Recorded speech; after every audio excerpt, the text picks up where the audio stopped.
Greetings, I'm here to deliver Not the News, Persistence News edition today. So what are we going to do about these SNAP benefits going away? Are we just going to have 40 million people going hungry or what? I'm going to take or what for 100. So or what is we're going to get into mutual aid societies, or what is we're going to start helping our neighbors out. We're going to start donating to food banks. We're going to make sure that everybody has what they need. But here's the thing about making people go hungry. It tends to precipitate revolutionary action. So that might be something that is the or what for us. When people are hungry, especially when they can't feed their children, that kind of ends up being the line in the sand for most people. When all bets are off and we're throwing the rules out and we're going to do whatever we have to do. So something tells me that maybe this regime, this circus, isn't going to quite let this happen, because they probably don't want that. Then again, we don't know because, as I've been explaining for many months now, the circus is dead set on destroying the realm, right? They want to destroy as much as possible so that they can rebuild it for the wealthy merchants and so that they can get all the benefit. But here's the thing. This is only going to benefit the persistence, because people are going to get hungry, people are going to get angry, people are going to get fed up, and people are going to unify.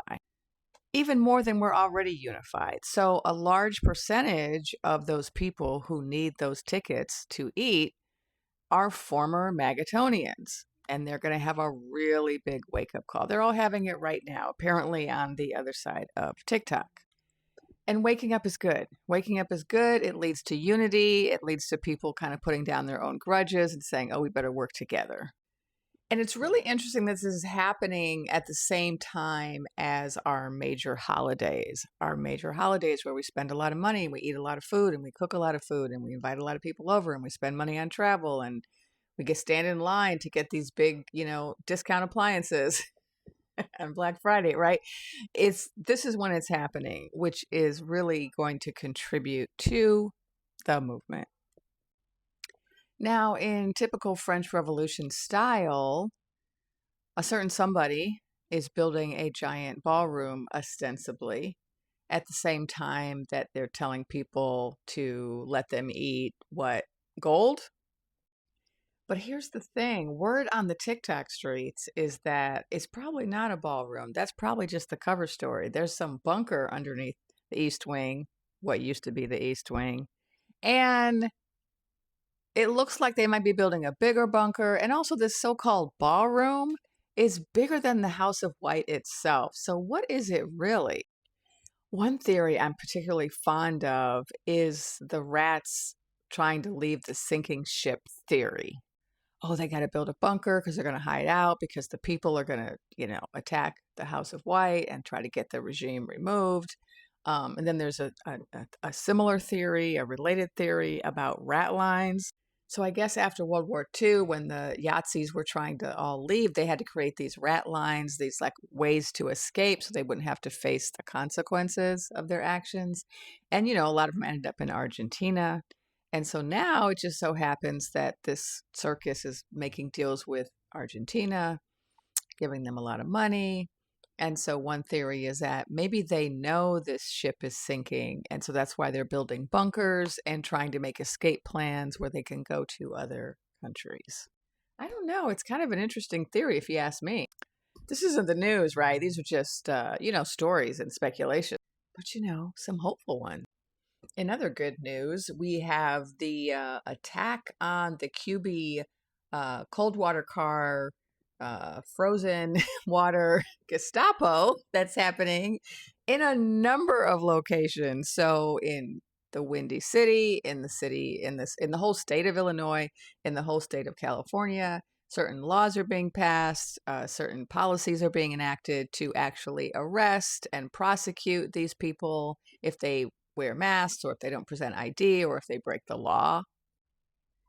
In the Bay Area, we have an all-out conflict going on where the Bay Area people were like, you're not here, you aren't coming. Even before they could set up, they went and blocked the entrance to the island where they were setting up their Gestapo equipment.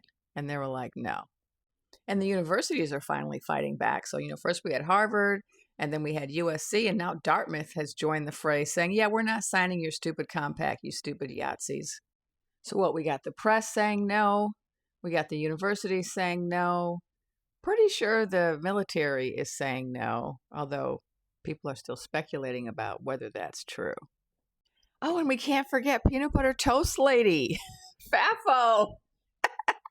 So if you haven't heard, this was on these TikTok streets. There was a woman who decided to make a video eating peanut butter toast, talking about these people who need the food tickets should have just budgeted better, and she doesn't care if they don't have any food to eat.